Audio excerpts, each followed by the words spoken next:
Growth Quarters.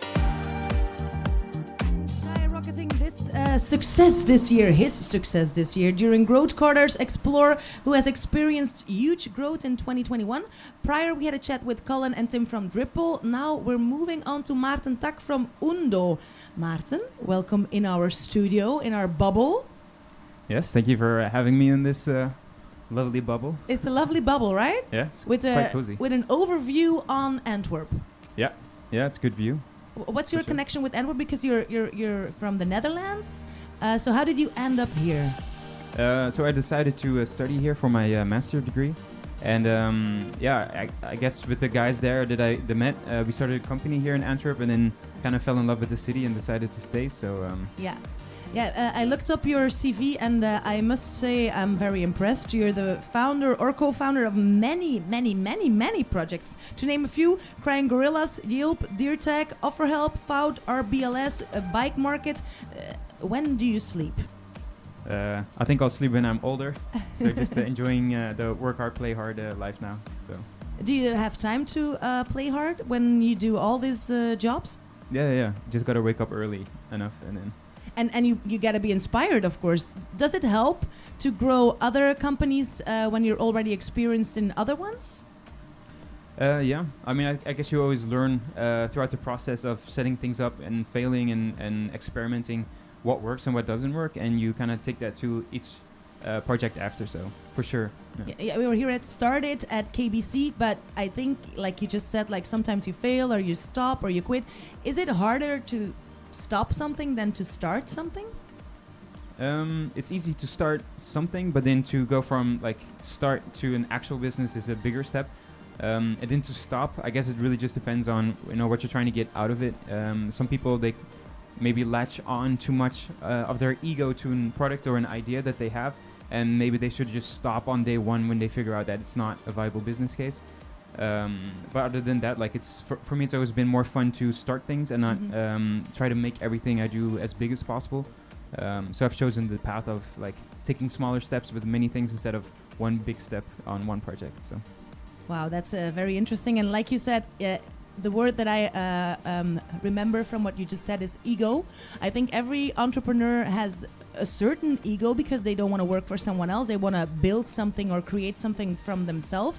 So it's a little bit in contradiction with being able to let go of the vision, right? So how did you learn? What's your most interesting, valuable tip when it comes to this step? I guess the main thing is that when you we can see that whatever you do, it's all basically a journey, and you should not try to like rush it. Kind of like what the guys were just saying here from my Dripple about. I wish we kind of enjoyed the first milestones more. And I think in that way that if you can decouple like your ego a bit from the path that you're on, and you're not too busy about like, we need funding as fast as possible and we need to go and grow as fast as possible, that you can kind of say like, hey, let's also try this out, or let's go a bit left and a bit right more.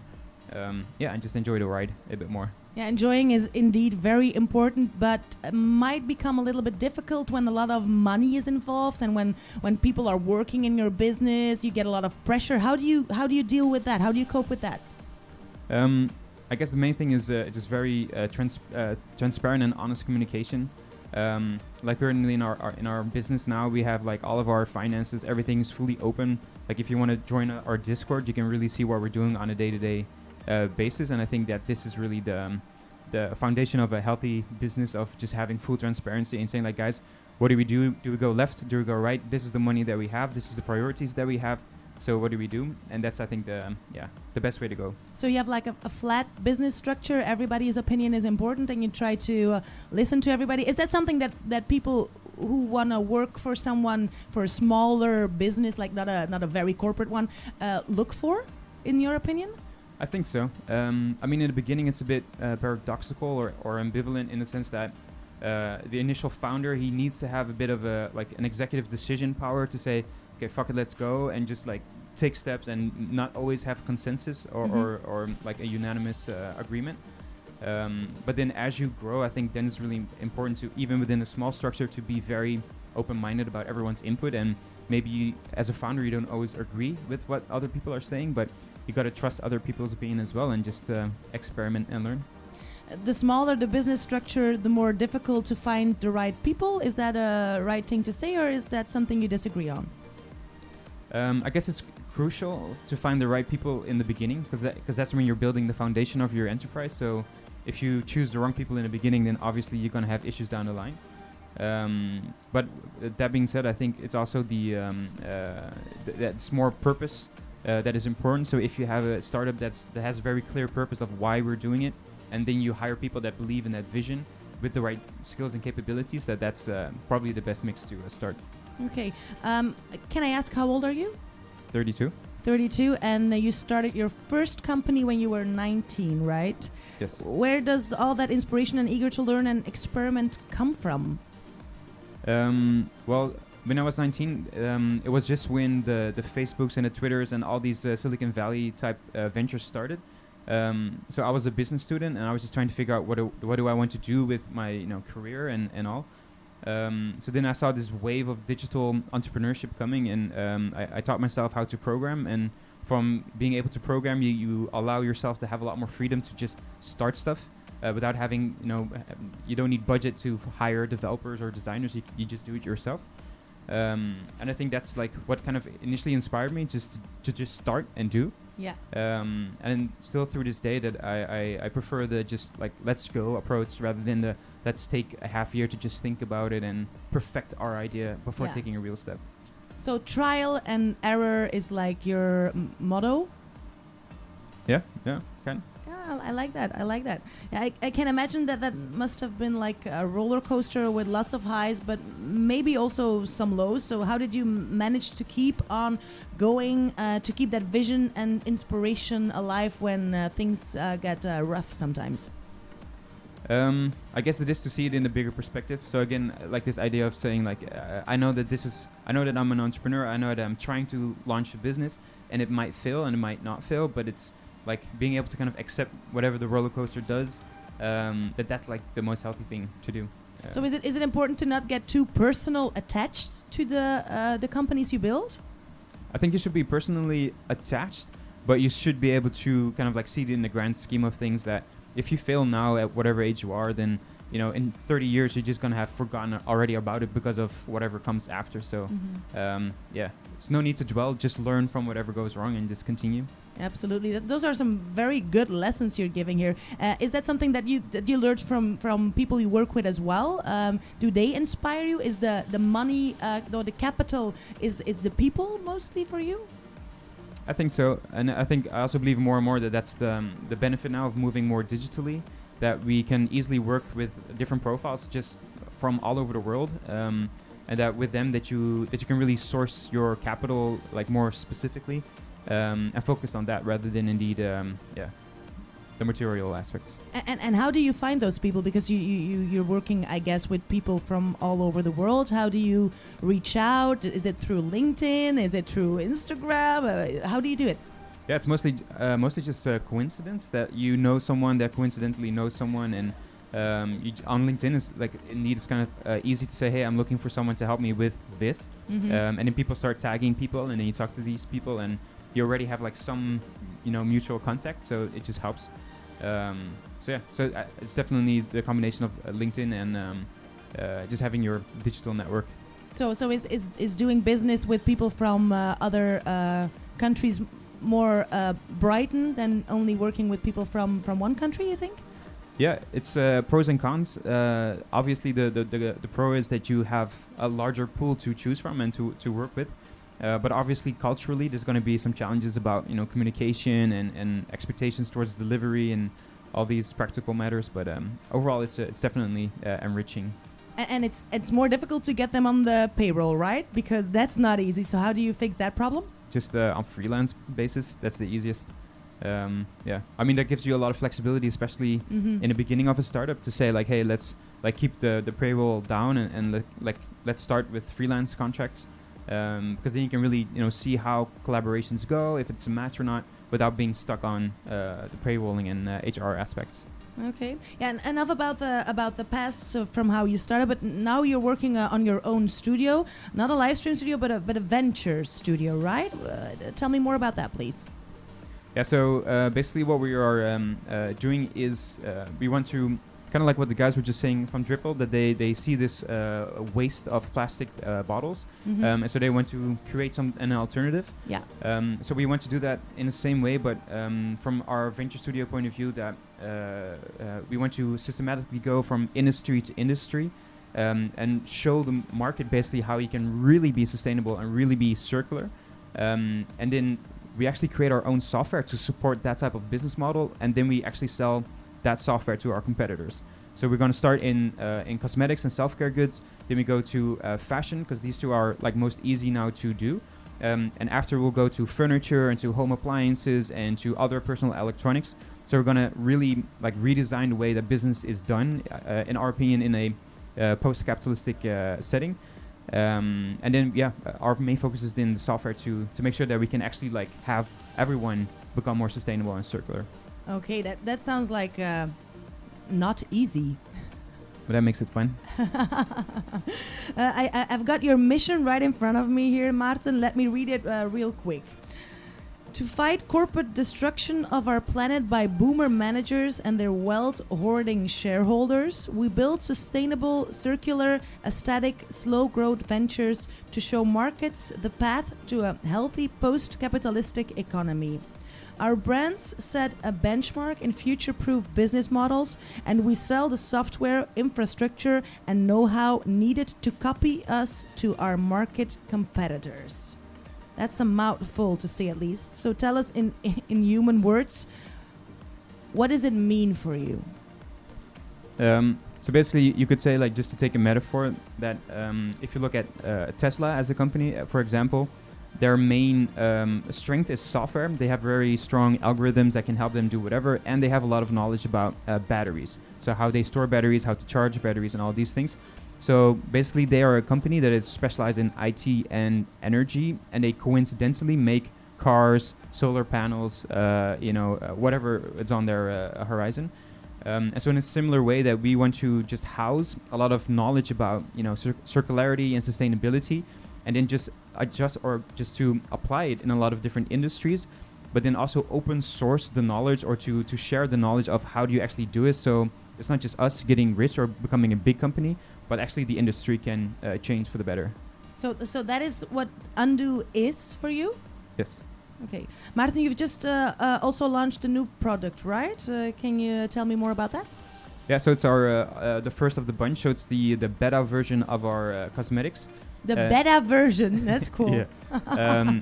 So I mean, what we're trying to do is kind of similar to like the Dripple with the bottles. That we're going to do the same with your cosmetics. So mainly like hand soap, body wash, shampoo, conditioner, and these type of products, where we take all of the active ingredients and we only use them like very natural, vegan, cruelty-free, like all of the most ethical products or ingredients that you can use.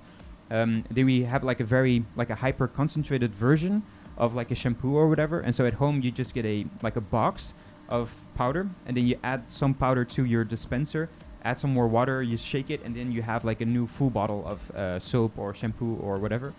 So now we are first working with pouches, so it's like aluminum pouches that you can basically fully recycle. But for the future, our next steps, we're actually going to create a whole closed loop where you send back your empty pouches or your empty containers, so we can actually have a fully closed loop system where you only consume what you need, and then whenever it's empty, you send it back to us so we can reuse it, and there's no waste. Only the ingredients are used. So it sounds so good, but is it difficult to market it? Is it difficult to teach people that now is the time to start doing this kind of things? I think it's quite actual. I think there's a lot of marketing going on in this industry. There's more companies now busy with powders and concentrates. So I think that's definitely something that is becoming more common. But also the reason why we're starting here is because basically selling these powders can pre-finance our other developments into, for instance, fashion, which is more difficult, but it's also people are becoming aware that we have to produce differently and consume differently. Yeah, especially also consume differently, because when you see that everything is made out of good quality products, but then it's sale time and everything gets to minus 80% or they burn it even, that breaks my heart. What does it do to you when you hear those kind of stories? What do you want to change about that? Yeah, I mean the whole idea. I mean, there's two things. Like one thing is about the personal footprint, or like what we do as a consumer. But actually, that's a bit of a marketing hoax in the industry. That if all humans would become perfect consumers, it would only impact 10% of the global like CO2 emissions. So it's really an industrial problem. And so in that way, it's really that companies have to rethink how they produce, how they design, and how they also offer their products. And I think the future is products as a service, where instead of buying products, the producer remains the owner and then sells it as a service to the consumer, like what we see now with the swap feasts as an example. Because this will really then change the way we consume and make it more ethical in a way that we can actually maintain or keep all of the virgin materials that we use in the products and actually keep using them, that we can recycle them fully, we can reuse them fully. But it's the industry that has to change and not the consumer. I mean, the consumer just ultimately has to change from their buying behavior of saying like, okay, instead of buying a cheap this, I'm going to get an affordable subscription to that. That's the main change. Yeah, but sometimes you can find like a t-shirt for €5. It can not be made for €5. So we need to teach the customer as well. So are you also busy with that? Because I feel what you're saying, that the industry needs to change, but the consumer needs to understand and needs to be able for the industry to change, right? Yeah, I mean, I think the education itself, I'm going to leave to other people. I think it's more worth our time to actually create a better alternative than the €5 shirt. And the other part is, I think, more of a governmental issue, that the government, and in Holland they're now a bit further than here in Belgium, but the government should actually specify that they are that a producer is responsible for whatever they make, and they have to have some type of clear way of like doing something with the end of life of a product. And so if that happens, then suddenly like the H&Ms and the Zara's, they're going to be like, oh shit, like if we have to be responsible for all of these €3 and €5 t-shirts, we're never going to be able to have a viable company. And nobody's going to buy a cheap t-shirt for €10, because then it's like, why spend €10 or €20 on a €5 t-shirt? And I think that's when things are going to change to the best. Okay. Interesting. And what do you think about robotification then? Do you believe that people should not be working at the cashier of Zara, but they should be doing more interesting stuff like helping other people, helping the elder people? Do you think that's also part of the industry that has to change? Yeah, I mean, I don't know if it has to change. I think it will evolve naturally. I guess the main thing is that we definitely need to automate a lot of these routine-esque jobs, like just basically the filling in Excel sheets and stuff like this. Like this is definitely automation that has to happen. And then the good thing would be is that there should be more time for people to then spend on better customer service or better, not feeling the pressure to have a boring job, and focus more on jobs that give them energy and that's more creative. But then, of course, also we have to then kind of change, not to become too pessimistic, but we have to also then change the way these corporations work, because if they can save money, they're not going to pay people more. They're just going to fire people at this moment. So we have to also here need to have more government intervention to really think about how can we actually create a more fair distribution of wealth and profit within a company, that everyone profits and not just the people on top. I absolutely agree. You've been selected to join Started at KBC in October this year, so you're one of the newbies within Started. How has that been over the past few months for you, with you having so much experience already? What can you still learn? I mean, there's always more to learn, and I think, I mean, if I would have been that amazing of an entrepreneur, I wouldn't be here. I would have already been in Silicon Valley with my unicorn. So in that way, like, it's also just part of the process. And for me, the most valuable thing here is really the coaching and the networking. Like my coach Inge, thank you for all your help. You know that she can be quite tough on us, saying like, okay, is this the right priority? Are you guys focusing enough? Is this the right step to take? And that's definitely very valuable, because no matter how smart you are, an outside opinion is always valuable. And the second part is, of course, the network. That there's a lot of people here, a lot of startups, a lot of interesting people to meet. So it's definitely worthwhile. So it's also an amazing and a very cool hub. Do you spend time here often as well? And do you meet other startup entrepreneurs here as well? Yeah, I mean, now with COVID, it's been a bit restricted. And of course, in the winter, people don't go out here on the terrace to enjoy the sun as much. But I do sit here at least once a week. And then, try to connect with people and see what people are up to. Good. What are you aiming for in 2022 for Undo?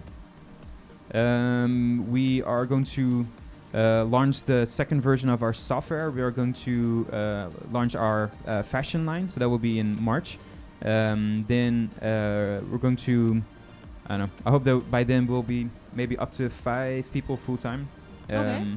And then, take it from there. And what kind of people are you looking for? What's the next step of people that you want to hire? Is it sales? Is it marketing? Is it development? What are the first profiles you need in a company? I think we need at least one business development person.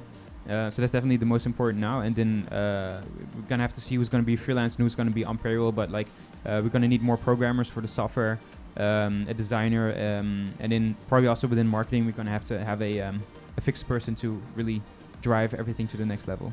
Perfect. Before I let you go, Maarten, you can wrap up with one final call to action to our community. So what do you want to say to all the people who are listening here? I would say just do it. Like whenever you're in doubt, just do it. Like it's better to learn or it's better to ask for forgiveness, but it's the worst thing is to just like think about it. Yeah, good one. Thank you so much for joining, Maarten. Also for you, enjoy the holidays. Have an awesome time, and we're super excited to see your journey in 2022. We'll be back in a few minutes. Join Magali de Reu to hear all the latest news about our startups, as well as some exciting developments at Started at KBC. But first, Brian Adams with The Summer of '69. Growth Quarters. Christmas on air.